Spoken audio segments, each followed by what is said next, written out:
अध्यक्ष महोदय, मैं आपका धन्यवाद देना चाहता हूं कि इस महत्वपूर्ण विषय पे मुझे बोलने का मौका दे रहे हैं। मैं अपने साथी माननीय सदस्य गौरव गोगोई जी के से सहमत हूं। बहुत सारे महत्वपूर्ण उन्होंने बिंदु उठाए और अध्यक्ष महोदय,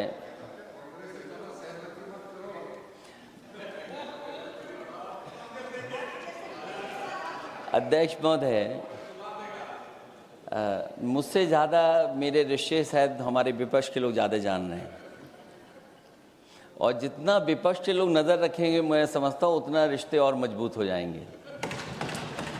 अध्यक्ष महोदय, मैं आंदोलन को बहुत दूर से देख रहा था और उस आंदोलन में जो जीत के बाद नारा लगा, एक नारा लगा अध्यक्ष महोदय, सरकार के खिलाफ नारा लगा कि सरकार को ये अहंकार था कि सरकार झुकती नहीं है, लेकिन उन्हीं नई पीढ़ी के लोगों ने ये वो नारा दिया कि झुकाने वाला चाहिए, सरकार भी झुकती है और सरकारों को झुकाना भी नौजवानों को आता है।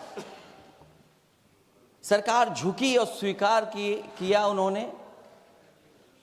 जो करोड़ों नौजवान जो मांग कर रहे थे कि सबसे पहले जो मंत्री जी हैं वो इस्तीफा दें, और बिंदु दूसरे अलग हैं जो हम लोगों को जानकारी में मिल रहा है। अध्यक्ष महोदय, सरकार हर विषय पे स्वीकार किया है, लेकिन पता नहीं अध्यक्ष महोदय, ये बात समझ में नहीं आ रही है कि सदन में उन आश्वासनों को क्यों नहीं रख रही है सरकार जो सहमति बनी है। और उसके बाद अध्यक्ष महोदय, हम लोगों ने देखा कि जब मंत्री जी लौटे हैं, मंत्री नहीं रहे, उसके बाद सदन के बाहर उनका स्वागत किया गया। अध्यक्ष महोदय, जो स्वागत हुआ उसके लिए हमें कोई शिकायत नहीं है, लेकिन माननीय सदस्यों को कितनी बड़ी राहत मिली होगी, कितने बड़े संकट से बचाया उन्होंने। एक प्रधान जी को हटा करके प्रधानमंत्री बचा लिया आपने। और ऐसा अध्यक्ष महोदय आंदोलन किसी ने नहीं देखा जिस आंदोलन में नई पीढ़ी के लोग, कम उम्र के लोग निकल करके आ गए और जो नारे दिए गए। ये सरकार पिछले कई वर्षों से नकारात्मक प्रचार पर टिकी हुई थी, नकारात्मक राजनीति करती थी और न जाने कितने हजार करोड़ रुपए खर्च किए होंगे सरकार ने नकारात्मक राजनीति के लिए। लेकिन नई पीढ़ी को मैं बधाई देना चाहता हूं, उनके मनोबल को और उनकी एकता को, और जिस तरीके से उन्होंने प्रचार किया, अंततः सरकार को झुकना पड़ गया। भाजपा वचन नहीं देती, जुमला देती है। तो मुझे उम्मीद है कि सभी युवा नौजवानों का जो मांग की है उन्होंने, उन सभी मांगों को सरकार स्वीकार करेगी। और सरकार ये भी स्वीकार कर लिया होगा कि कोई दल मजाक में बना तो कितनी बड़ा दल बन गया। जो कोई चीज मजाक से शुरू हुई वो कितना सीरियस हो गई, और इतना सीरियस हुई कि हमारी सरकार लोकतांत्रिक हो गई कि जो उनको धरने पे बैठने दिया। सरकार लोकतांत्रिक थी कि उन्हें धरने पर बैठने दिया। हमने वो भी समय देखा है कि जहां पर धरने पर नहीं बैठने दिया, वर्षों वर्ष लोग बैठे रहे धरने पर, उनकी सुनी नहीं गई। इसी दिल्ली को घेरा था किसानों ने, और सरकार को लगा कि चुनाव आ गया तो सरकार ने तीनों काले कानून वापस ले लिए। जब सरकार घबरा जाती है, डर जाती है, तो सरकार स्वीकार कर लेती है। इसीलिए वो नारा मुझे अक्सर याद आता है कहीं कि झुकाने वाला चाहिए, सरकार भी झुकती है। जो विषय लाया गया है कि prevention of unlawful means act, सरकार को कम से कम ये बताना चाहिए था कि 2024 में जब ये लेकर के आए थे तो आज 2026 में कैसे पेपर लीक हो। और केवल गिनती के 1-2 पेपर लीक नहीं हुए हैं। ये ऐसा आंदोलन रहा जिसमें माँ बाप और नई पीढ़ी के लोग सब जुड़ गए। अगर हम ये माने कि 20 लाख बच्चों ने परीक्षा लिखी थी और उनके घर परिवार के सदस्यों को हम इसमें जोड़ दें, दादा दादी, माँ बाप और परिवार का कोई सदस्य, तो 5 लोग प्रभावित थे। और 5 गुणा 20, 1 करोड़ लोग नाराज हुए सरकार से। और अक्सर हम पॉलिटिकल लोग हैं, हम लोग जानते हैं जब कभी आंदोलन करते हैं तो कितनी तैयारी करानी पड़ती है, गाड़ियों का इंतजाम, खाने का इंतजाम और इंतजाम। लेकिन ये पहला आंदोलन देखा कि जिसमें माँ बाप भी जुड़ गए और कहा कि जाओ बच्चों आंदोलन करो, हम आपके साथ हैं। ये पहला आंदोलन ऐसा देखने को मिला है। और केवल दिल्ली में नहीं हुआ ये, केवल दिल्ली में नहीं हुआ ये। अगर ये बात गलत है, अगर ये बात अध्यक्ष महोदय गलत लग रही है, तो देश के होम मिनिस्टर साहब को ले आइए, वो सब एक्सप्लेन कर देंगे।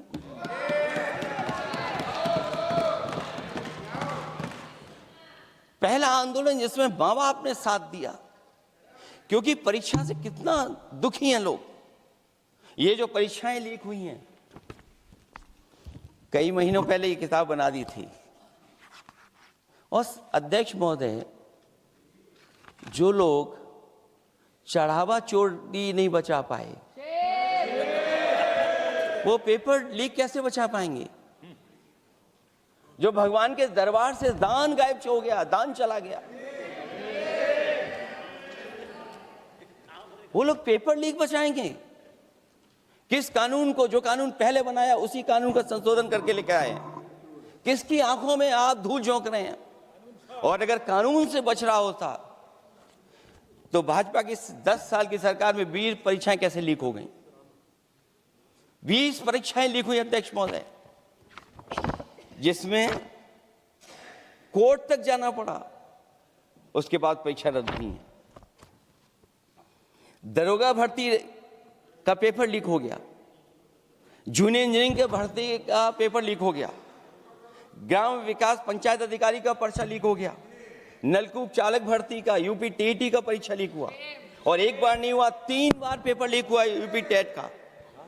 हाई स्कूल बोर्ड का परीक्षा लीक कर दिया, इंटरमीडिएट की बोर्ड की परीक्षा लीक हुई, इंटरमीडिएट का फिर परीक्षा का लीक हुआ, कई बार हुई। सिपाही भर्ती लीक हुई। आप सोचिए कितनी परीक्षाएं लीक हुई हैं। और नीट परीक्षा कोई पहली बार लीक नहीं हुई, दोबारा लीक हो गई, कानून बनने के बाद लीक हुई। सहायक प्रोफेसर भर्ती लीक है, लेखपाल भर्ती लीक हुई। यूपी जैसे स्टेट, जो सबसे बड़ा स्टेट है, जहां से प्रधानमंत्री चुन करके आते हो, वहां तक पेपर लीक हो जा रहा है। और जो संस्था परीक्षा एग्जामिनेशन करा रही है, वो एनटीए में भी आउटसोर्स कर दिया आपने। हम विपक्ष के लोगों को तो डर ये लगता है अध्यक्ष महोदय, कहीं ऐसा ना हो कि ये पूरी सरकार को आउटसोर्स कर दें। आउटसोर्स सरकार है, जो सबसे विश्वसनीय संस्था है, उसमें आउटसोर्स पे आपने कर्मचारियों को रखा हुआ है। किस बात की जवाबदेही है? यही अकाउंटेबिलिटी है आपकी? कहीं अकाउंटेबिलिटी ये तो नहीं है, आप अकाउंटेबिलिटी को ये कहीं समझ बैठे हों कि अकाउंट को भर दे वो एबिलिटी वाला ही हमें चाहिए? कहीं वो अकाउंटेबिलिटी तो नहीं है? आप बताइए, एनटीए को आउटसोर्स किया हुआ है आपने। जिस संस्था की जिम्मेदारी है महत्वपूर्ण परीक्षा कराने की, उसमें सब आउटसोर्स। और ये सच कहा कि कांग्रेस पार्टी के माननीय सदस्य ने मांग की है कि वो हम लोगों को पता होना चाहिए आखिरकार कौन लोग थे जो आउटसोर्स होकर के बैठ करके परीक्षा में इस तरह की घोटाला कर रहे थे। आखिरकार जवाबदेही क्या है, किसकी थी? और फिर केवल नीट की परीक्षा की बात करें और परीक्षाओं की बात करें, अगर हम अध्यक्ष महोदय, जब से सरकार बनी है तब से सरकार की कोशिश रही है कि शिक्षा, परीक्षा और यूनिवर्सिटी का ताना बाना पूरा ध्वस्त हो जाए। उसको एक रंगी बना दें हम, उसमें अंडरग्राउंड अनरजिस्टर्ड लोग शामिल हो जाएं। ये पिछले जब से भारतीय जनता पार्टी की सरकार आई है तब से हो रहा है। और फिर शुरुआत कहां से होती है? क्योंकि आप नहीं चाहते कि देश के गरीब लोग पढ़ें लिखें आगे बढ़ें। सरकार ने सबसे पहले हमला किया प्राइमरी स्कूल पर, और प्राइमरी स्कूल कितने बंद किए हैं आपने? जहां से बच्चे की शिक्षा की यात्रा शुरू होती है। एक गरीब परिवार का बेटा बच्चे कहां से पढ़ करके निकलते हैं? सबसे पहले प्राथमिक शिक्षा सरकारी स्कूलों से पढ़ करके निकलते हैं। हमारे बहुत सारे माननीय सदस्य होंगे, वो उन्हीं प्राथमिक विद्यालयों से पढ़ करके आज इस सदन तक पहुंचे होंगे। आपने सबसे पहले स्कूलों पे हमला किया, और प्राइमरी से लेकर के नौकरी तक पे आपने हमला किया है। युवाओं के भविष्य पर आपने चोट पहुंचाने का काम किया है। और जो प्राइमरी स्कूल जो आपने बंद किए हैं, वो इसीलिए बंद किए हैं आपने कि पिछड़े, दलित और गरीब के वर्ग के परिवारों के बच्चे पढ़ लिख न जाएं। क्योंकि आज भी अगर हम देखते हैं प्राइमरी स्कूल में कौन पढ़ने जा रहा है? सबसे समाज के गरीब परिवार के बच्चे पढ़ करने जा रहे हैं। सबसे पहला हमला आपने वही किया, और इसीलिए किया क्योंकि नींव पर ही अगर हमला होगा तो ये आगे नहीं बढ़ पाएंगे। जो आंकड़े सरकार के बताए गए हैं, 1 लाख से ज्यादा सरकारी प्राइमरी स्कूल बंद कर दिए सरकार ने। और अगर ये बात गलत है तो हमें उम्मीद है सरकार इस पर भी जवाब देगी। और अगर हम आंकड़े निकालें तो जो आंकड़े दिखाई दे रहे हैं, यूपी में सबसे ज्यादा प्राइमरी स्कूल बंद हुए हैं। और ये सरकार के आंकड़े हैं कि 7 लाख से ऊपर विद्यालय थे जो अब 6 लाख रह गए हैं। और यूपी में तो सबसे ज्यादा बंद हुए हैं। उत्तर प्रदेश में 26,386 सरकारी प्राइमरी स्कूल बंद कर दिए सरकार ने। और केवल प्राइमरी स्कूल बंद नहीं किए हैं, नौकरी पे भी हमला किया है। 69,000 शिक्षक भर्ती को लेकर के बड़े पैमाने पर घोटाला किया गया। और घोटाला इतना बड़ा है कि वो सभी कोर्टों में गए हैं और पिछले कई वर्षों से आंदोलन कर रहे हैं। कोई स्थान नहीं बचा अध्यक्ष महोदय जहां पर वो शिक्षक भर्ती के लोग न गए हों। मंत्रियों के यहाँ गए हैं, आंदोलन किया है, हाई कोर्ट गए हैं, सुप्रीम कोर्ट गए हैं। लेकिन देखिए सरकार भी कमाल की है कि सरकार उनको नौकरी नहीं देना चाहती। और इसलिए नौकरी नहीं देना चाहती है क्योंकि उन्होंने भर्ती गलत की है, और भर्ती में जिन लोगों का अधिकार छीना है वो सबसे ज्यादा पिछड़े और दलित परिवार के बेटे, जिनका अधिकार इस सरकार ने छीना है। और ये अगर बात नहीं ठीक है तो हमें उम्मीद है कि सरकार इसका भी जवाब देगी। माध्यमिक स्कूलों को भी बंद किया जा रहा है, और बड़े पैमाने पे स्कूल बंद हुए हैं। और जो बोर्ड की परीक्षाएं लीक हुई हैं, पूरे देश में बड़े पैमाने पर बोर्ड परीक्षाओं के पेपर लीक किए गए हैं। अध्यक्ष महोदय, हम जानना चाहते हैं कि आखिरकार 10वीं और 12वीं के पेपर लीक क्यों हो रहे हैं? 10वीं और 12वीं के पेपर लीक क्यों हो रहे हैं? इसके लिए अगर कोई सरकार के पास जवाब हो तो बताएं।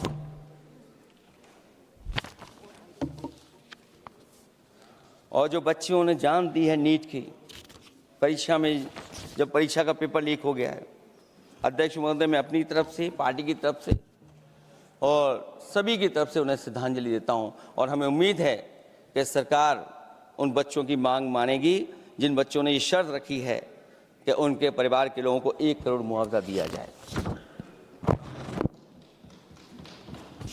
जब उच्च शिक्षा में जिस तरीके से भर्ती हो रही है, अध्यक्ष महोदय, जो उच्च शिक्षा की भर्ती है उसमें जो अपॉइंटमेंट हो रहे हैं उनके बारे में तो क्या चर्चा करें कि जब संस्था पे सबसे ऊपर बैठा व्यक्ति ही अन्याय करेगा तो पूरी संस्था में अन्याय होगा। जब से ये सरकार आई है, जो बड़ी बड़ी संस्थाएं हैं, उन सब संस्थाओं में एक रंगी लोगों को बैठा करके उन संस्थाओं को ध्वस्त करने का काम कर रहे हैं और न केवल उन संस्थाओं को खराब कर रहे हैं बल्कि अध्यक्ष महोदय, उत्तर प्रदेश में एक स्वतंत्र सेनानी, उनके नाम पर यूनिवर्सिटी बनी, मौलाना जौहर यूनिवर्सिटी। यूनिवर्सिटी बनकर के तैयार हो गई। इन्होंने कोई सरकारी यूनिवर्सिटी नहीं बनाई और अगर कोई प्राइवेट यूनिवर्सिटी बन भी गई है तो उसको भी हथौड़ा लेकर के तोड़ने की तैयारी कर रहे हैं ये लोग। ये नफरत की राजनीति कहां लेकर के पहुंचा देगी। और जब से बीजेपी की सरकार आई है तब से नफरत की राजनीति और दूसरे लोगों के साथ किस तरह का व्यवहार हो रहा है, उन्हें कहीं भी न्याय तक नहीं दिला पाई सरकार। और जब नौकरी की बात आ जाए तो अध्यक्ष महोदय, अग्निवीर भर्ती में भी जो हर साल में कितनी भर्ती होती थी, कभी 80,000 भर्ती हुआ करती थी, अब भर्ती केवल 10,000 हो पा रही है।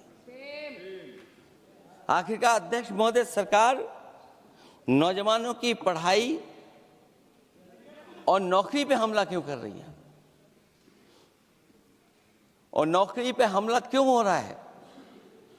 जब आप ये कहते हैं कि हमारे नौजवान हमारी डेमोग्राफिक डिविडेंड बन करके आए हैं, कहीं यही नौजवान हमारी आपदा न बन जाए, इसके बारे में भी सरकार को सोचना चाहिए। और मैं ये जरूर कहना चाहता हूं कि अध्यक्ष महोदय, अगर शिक्षा अच्छी होगी, परीक्षा सच्ची होगी तो तरक्की भी पक्की होगी। और ये तरक्की नहीं चाहते हैं, इसीलिए शिक्षा पर और परीक्षा पर हमला कर रहे हैं। मैं इन्हीं शब्दों के साथ अध्यक्ष महोदय आपका धन्यवाद देता हूं। और जो बिल लेकर के आए हैं आप, बिल तो 24 में भी लेकर के आए थे आप, जो 24 में बिल लेकर के आए थे उसके बाद नीट परीक्षा का पेपर लीक क्यों हो गया, ये आप बता देना मंत्री जी। आपको एक कानून बनाने के बाद दूसरा कानून बनाना पड़ रहा है, ये क्या वजह है? और आपको मंत्री जी का स्वागत इसलिए करना पड़ रहा है कि आपको संकट से बचा लिया। और अगर अखिलेश जी तो समाजवादी है। मैं पूछना चाहता हूं कि छात्रों का आंदोलन के बाद सरकार उनका बात सुन के पार्लियामेंट में बिल लेके आता है, ये अच्छा है, या जो आंदोलन होता है तो उसको कुचलने के लिए देश में इमरजेंसी लगा देता है, वो अच्छा? आप बता दीजिए।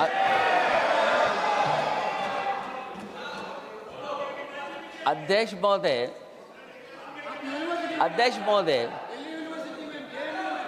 महोदय, मैं इमरजेंसी को तो नहीं देखा हूं, लेकिन इमरजेंसी में क्या क्या हुआ है वो अभी दिल्ली की राजधानी में भी देखने को मिल गया है। आंसू के गैस के गोले और लकड़ी में लगा हुआ कुछ कील का और कांटे की चीजें, उस समय करंट नहीं लगाया जाता था, इस बार करंट लगाया गया है।